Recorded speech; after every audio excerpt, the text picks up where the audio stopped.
El médico alemán Georg Hammer postula que lo que llamamos cáncer no es sino un proceso biológico natural que el organismo pone en marcha como respuesta a un shock traumático inesperado que se vive en soledad y que a uno le pilla a contrapié. Y es que según la naturaleza del conflicto, ya sea afectivo, laboral, sexual, etc., impacta en una u otra área del cerebro, provocando una ruptura del campo electrofisiológico o electromagnético de un área concreta del mismo, que como consecuencia altera el órgano que esa parte del cerebro regula. Así que mientras dura el conflicto, el cáncer se extiende. Sin embargo, si el conflicto se resuelve, el cáncer se detiene y el propio organismo tiende a hacerlo desaparecer. Por lo que en muchos casos, la mejor manera de curar un cáncer es, según Hammer, actuar primero sobre el problema psíquico y emocional, dejando a continuación que actúe la naturaleza. Es más, para Hammer, tanto los microbios como los virus son indispensables en la fase de curación. Obviamente, no es partidario, pues, de radiar o de dar quimioterapia, y solo en casos extremos, cuando está en juego la vida del paciente, llega a justificar la cirugía.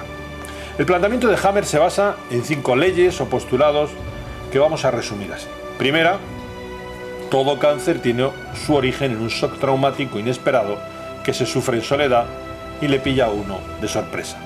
Posteriormente, Hammer se daría cuenta de que el tipo de problema y sobre todo la forma en que se vive el problema también está relacionado con el órgano que resulta afectado, relación a la que decidió denominar colorido del conflicto. Y que el conflicto psicológico impacta gravemente al cerebro lo demuestra que si se hace un escáner al paciente, este aparece reflejado en el cerebro en forma de diana. Ahora bien, Hammer encontraría personas que aseguraban haber vivido un conflicto e incluso estar viviéndolo en ese momento, comprobar que el escáner lo reflejaba y sin embargo no lo somatizaba. Y por el contrario, personas que relataban haber vivido hacía tiempo un conflicto, haberlo superado, no haber tenido problema alguno durante esa fase y justo tras resolverlo aparecer el cáncer. Un aparente contrasentido que conciliaría con una segunda ley, a la que llamó Ley del carácter bifásico de la enfermedad, según la cual toda enfermedad sigue una evolución bifásica cuando el conflicto biológico que le dio origen ha sido resuelto. Más conocida como ley de la simpacotonía y vagotonía, viene a decir que a todo shock traumático inesperado le sigue siempre una fase de simpacotonía o fase activa del conflicto y otra de vagotonía o fase resolutiva o curativa del mismo. Dicho de otro modo, tras todo conflicto biológico, el cuerpo pone en marcha sus mecanismos internos naturales para resolverlo. Es lo que Hammer llama fase fría o periodo de simpacotonía, y a él le sigue la fase caliente o fase de vagotonía. Terapia natural que ofrece la naturaleza y responde a la necesidad de descanso absoluto a fin de permitir al organismo recuperarse. Es en ella donde empieza la curación y que paradójicamente los médicos identifican con la enfermedad propiamente dicha, ya que es cuando aparecen los primeros síntomas físicos evidentes. Síntomas que pueden ir desde inflamaciones hasta tumoraciones cancerígenas, algo que depende de la zona cerebral en que se haya visto afectado. En esta fase se inflama y llena de líquido tanto la zona del cerebro afectada como el órgano en el que se ha manifestado. Es un periodo en el que la persona siente gran fatiga, suda mucho, sufre fiebre, pérdidas de sangre y fuertes dolores. Síntomas que desaparecen tras sufrir el enfermo una crisis epileptoide, que es la que indica que se ha producido la curación. Cabe agregar que dependiendo de la patología, lo explicado no solo ocurre con el cáncer, el enfermo puede llegar a un grado de máximo agotamiento con fiebre muy intensa, que según Hammer es el momento de la verdad. Hammer descubriría también que cada tipo de conflicto desencadena una manifestación diferente. Así, cuando hay conflictos que afectan a la motricidad, la crisis no es epileptoide, sino epiléptica, con las convulsiones conocidas. Asimismo, constató que en la primera parte de la vagotonía los síntomas son tolerables, en la segunda se incrementan y en la tercera parecen alarmantes. Es cuando se suele recurrir al médico. Cuando se hacen análisis, los valores sanguíneos aparecen alterados y los marcadores tumorales pueden estar disparados si los tumores aparecen en tejidos procedentes de la capa embrionaria mesodérmica moderna o ectodérmica. Obviamente, ante este cuadro los médicos se alarman porque no pueden entender que esos síntomas lo que indican es que, según Hammer, el problema está resolviéndose y no agravándose. El mensaje de ese proceso biológico natural es el de descansa, reposa, permanece quieto, porque esa crisis, ya sea epiléptica o epileptoide, no es sino el sistema que utiliza la naturaleza para evacuar los edemas a nivel cerebral y orgánico, ya que se trata de la situación más peligrosa. Según Hammer, así pasa de hecho con el cáncer, pero también con la neumonía, el infarto de miocardio, la embolia pulmonar, el asma severo agudo y otras patologías graves.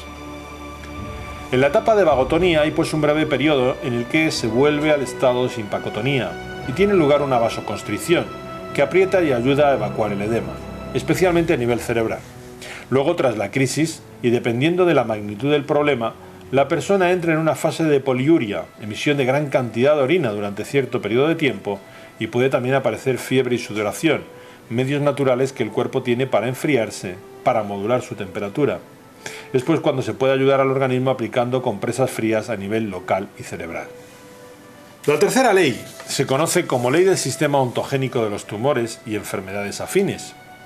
Y viene a decir que cuando el shock traumático inesperado que se vive en soledad impacta durante la fase activa del conflicto en una zona perteneciente al cerebro antiguo, aparecen tumores en los órganos que proceden tanto del endodermo como del mesodermo antiguo, es decir, glándulas y capas protectoras como la pleura, el peritoneo, la dermis. Mientras que si impacta en una zona del cerebro moderno, lo que se produce son necrosis u ulceraciones en los órganos relacionados con el mesodermo moderno y el ectodermo: huesos, ganglios, piel, tubos excretores de las diversas glándulas, bronquios, conductos biliares y pancreáticos, píloro, curvatura menor del estómago, entre otros. Hammer descubriría también que durante la fase de curación o de vagotonía, los tumores, producto de la proliferación celular en la primera fase, son eliminados por las micobacterias, mientras otras bacterias y virus producen todo lo contrario, o sea, proliferación y relleno celular, cuando existen necrosis o ulceraciones producidas en la primera fase de la enfermedad. De ahí que Hammer asegure que los llamados carcinomas y sarcomas son en realidad fases del proceso curativo del organismo, siendo ese programa biológico natural de sanación, paradójicamente, lo que los oncólogos, en su ignorancia, combaten. La cuarta ley de Hammer se conoce como ley del sistema ontogénico de los microbios, y explica que en realidad los microbios son indispensables en la fase de curación. Según él, los hongos y ciertas bacterias y micobacterias tienen como función principal eliminar los tumores producidos durante la fase activa, mientras otras bacterias y algunos virus ayudan a restaurar las necrosis o ulceraciones. Y por tanto, para Hammer, sería una barbaridad combatirlos. Los virus, por ejemplo, transportan las proteínas y sustancias nutritivas que el organismo utiliza para rellenar las úlceras. Lo que explica, por ejemplo, que solo contraigan una enfermedad viral las personas que llegan a una fase de resolución, a una etapa de vagotonía, y que nunca haya infección por virus o microorganismo alguno en la fase de simpacotonía. En suma, según Hammer, los microbios ayudan a hacer desaparecer los tumores y a reconstruir los tejidos cuando hay úlceras o necrosis. Son pues aliados, no enemigos a combatir. Cabe añadir que tras las crisis epileptoides o de curación, el cerebro conserva aún algo de edema residual con un sentido biológico muy profundo, especialmente en los casos donde aparecen tumores, porque va a permitir que se evacúe o se enquiste la tumoración. Es decir, dependiendo de la hoja embrionaria donde esté asentado el tumor, este puede desprenderse y ser evacuado o enquistarse quedando bien delimitado. Ahora bien, según Hammer, hay personas que pueden morir en esta fase, posibilidad que depende de la gravedad y del órgano lesionado. Por eso es importante conocer el momento en que se produjo el shock traumático y cuándo comienza la resolución del conflicto.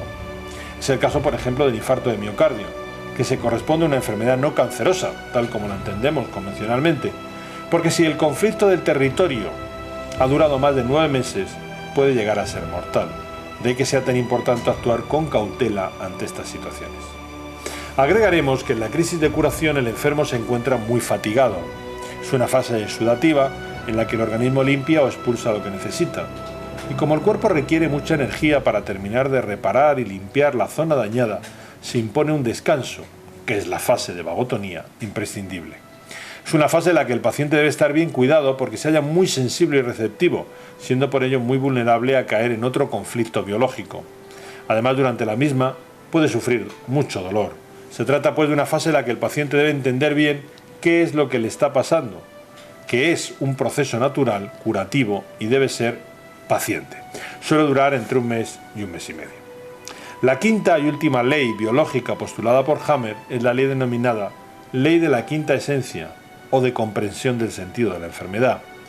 Y viene a resumir que esta no es sino un programa especial que pone en marcha la naturaleza y tiene un profundo sentido biológico, el de que detrás de todo malestar, dolor y trastorno hay un mecanismo de la naturaleza que nos brinda la oportunidad de recuperarnos.